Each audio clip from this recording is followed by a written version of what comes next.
Bab ke-98, Hadiah untuk Ayunda. Arjun membuka kembali isi saldonya lewat banking.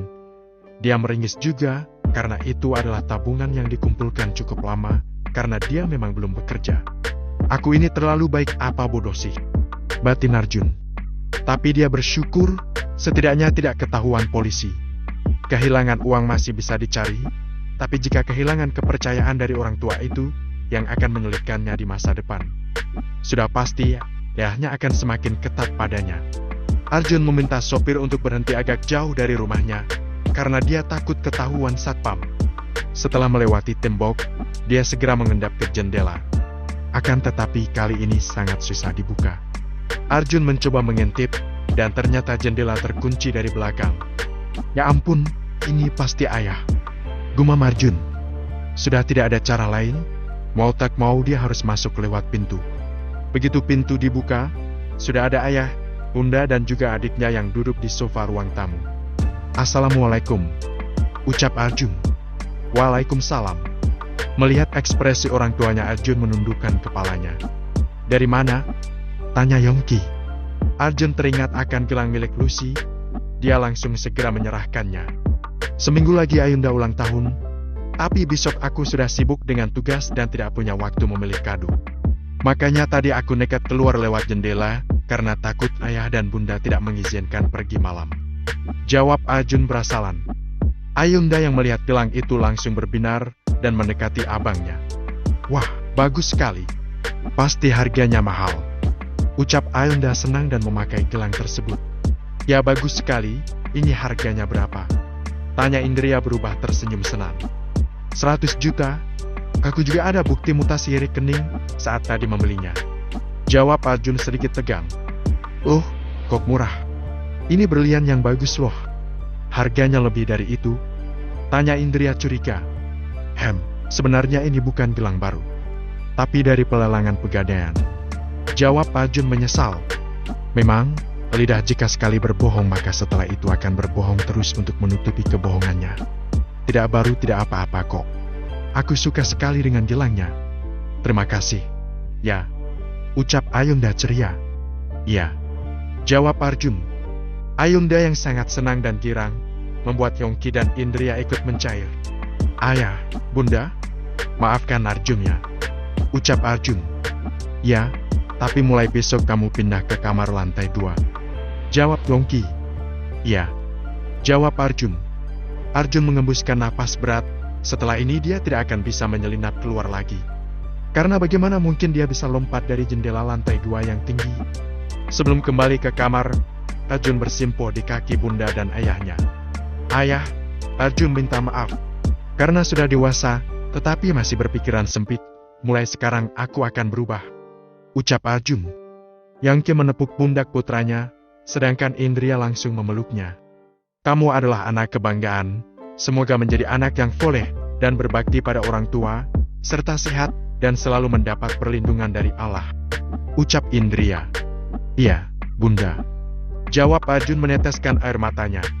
Setelah kembali ke kamar, Arjun segera menghubungi Nason. Assalamualaikum. Waalaikumsalam. Bagaimana hasil pertandingannya, Jun? Kami tidak jadi bertanding, karena ada razia polisi. Tapi untung saja, aku sudah bisa kabur. Syukurlah, pantas saja sejak tadi aku tidak enak. Terus besok mau lanjut tanding. Tidak, aku sudah berjanji pada ayah dan bunda untuk berubah. Kita ini sudah dewasa, jadi fokus masa depan dibanding memikirkan hal-hal konyol seperti ini. Bagaimana dengan Helmi? Kalau dia mengganggu Ayunda, besok aku akan menemui Helmi, dan aku tidak akan membiarkan siapapun mengganggu dia. Oh iya, besok siang kita jadi ke mall kan? Ada banyak barang yang aku butuhkan. Jadi dong, tapi agak siang saja sekalian makan siang di sana. Oke, siap. Besok harinya saat sarapan Arjun melihat adiknya, yang dengan riangnya terus mengelus gelang milik Lucy. Tidak ada ruginya juga aku kehilangan uang 100 juta. Batin Arjun. Entah kenapa melihat adiknya bahagia, dia juga ikutan bahagia. Ayunda, ulang tahun, kamu mau dirayakan di mana? Tanya Yongki. Aku tidak mau pesta. Aku ingin kita sekeluarga liburan saja. Jawab Ayunda. Kemana? Jepang. ekor ya. Timpal Indria. Enggak mau, ingin kemah saja ke gunung. Jawab Ayunda. Tumbenan. Cetus Arjun. Abang ikutkan? Tanya Ayunda. Abang mau menyelesaikan disertasi dulu? Jawab Arjun. Ya, kan enggak asik tanpa abang. Jawab Ayunda.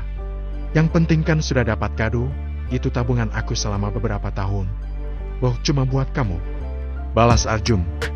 Bagaimana kalau kemahnya diundur setelah abang kamu selesai? Biar Bang Arjun, Naisen dan Nala juga ikutan? Saran Yongki. Ya boleh, kalau perlu Om Miftah dan Tante Safira juga ikutan. Jawab Ayunda bersemangat. Luciana adalah gadis tunggal keturunan konglomerat. Memiliki darah Indonesia China, sangat cantik jelita. Karena sejak kecil terlalu dimanja membuat sikapnya menjadi semena-mena, dan akhirnya kesulitan mendapat teman. Suatu hari dia mendapati jika kedua orang tuanya bertengkar dan mau bercerai. Lucy marah lalu kabur. Tetapi dia yang biasanya hidup mewah, tanpa membawa uang merasa kesulitan. Pertemuan pertama dengan Arjun sudah membuat dia jatuh cinta. Sosok lelaki yang tampak cuek, tetapi aslinya hangat, membuat Lucy benar-benar ingin memiliki kekasih seperti Arjun. Dia ganteng sekali. Batin Lucy sambil memeluk bantal guling. Pagi ini dia bangun lebih pagi, mandi lalu berniat untuk sarapan, kemudian membeli pakaian. Pertemuan dengan Arjun memang sebuah keberuntungan sendiri bagi Lucy. Berkat lelaki tersebut setidaknya dia tidak akan kesusahan selama kabur dari rumah. Akan tetapi ketika asik berbelanja, tiba-tiba Lucy dikejutkan dengan adanya anak buah orang tuanya. Ya ampun, mereka pasti sedang mencariku. Gumam Lucy cemas. Lucy berlari, sampai akhirnya dia menabrak seseorang dan beruak. Lucy menindih seorang gadis yang memakai pakaian tertutup dan berjilbab. Maafkan aku. Ucap Lucy merasa bersalah. Nala, kamu tidak apa-apa. Pekik Naisen dan Arjun bersamaan. Aku tidak apa-apa. Jawab Nala tersenyum sabar. Lucy? Pekik Arjun kaget. Kamu kenal dia? Dia siapa? Tanya Naisen kaget. Arjun ingin menceritakan, tetapi Lucy sudah duluan merangkul lengannya. Hal itu membuat Nala dan Naisen semakin kaget. Jun, tolong aku, anak buah papa aku di sini. Mereka sedang mencariku. Aku harus bagaimana agar bisa keluar dari sini, tanpa ketahuan. Rengek Lucy. Arjun sangat gerah sekali. Dia mencoba melepaskan tangan Lucy, tetapi gadis itu semakin erat memegangnya. Lepaskan dulu tanganmu. Tidak tahukah, jika lelaki dan perempuan yang bukan mahram itu dilarang bersentuhan? Pekik Arjun kesal. Mahram itu apa? Tanya Lucy dengan wajah yang polos. Agama kamu apa? Tanya Arjun balik. Aku ateis. Jawab Lucy jujur. Arjun, Nala dan Naisen merasa sayang gadis secantik ini. Tidak percaya adanya Tuhan. Jun, tolonglah aku. Rengek Lucy. Aku akan membantu kamu, tapi kamu jangan menyentuh aku lagi. Jawab Arjun tegas. Ya. Jawab Lucy patuh. Nala, kamu carikan dia pakaian muslim dan juga cadar ya.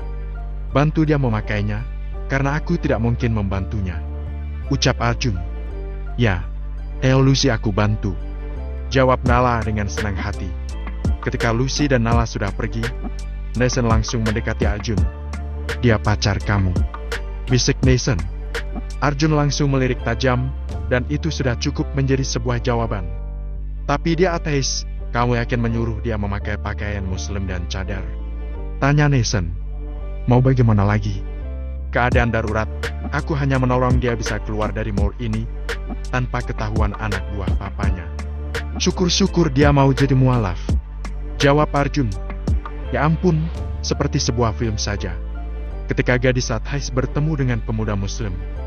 Demi cinta, akhirnya si cewek masuk Islam. Ujar Naisen. Konyol kamu. Balas Arjun cuek. Tetapi kenapa Lucy sampai dicari anak buah papanya? Apakah dia kabur dari rumah? Jangan banyak tanya lagi. Aku sudah pusing ditambah semakin pusing. Balas Arjun ketus.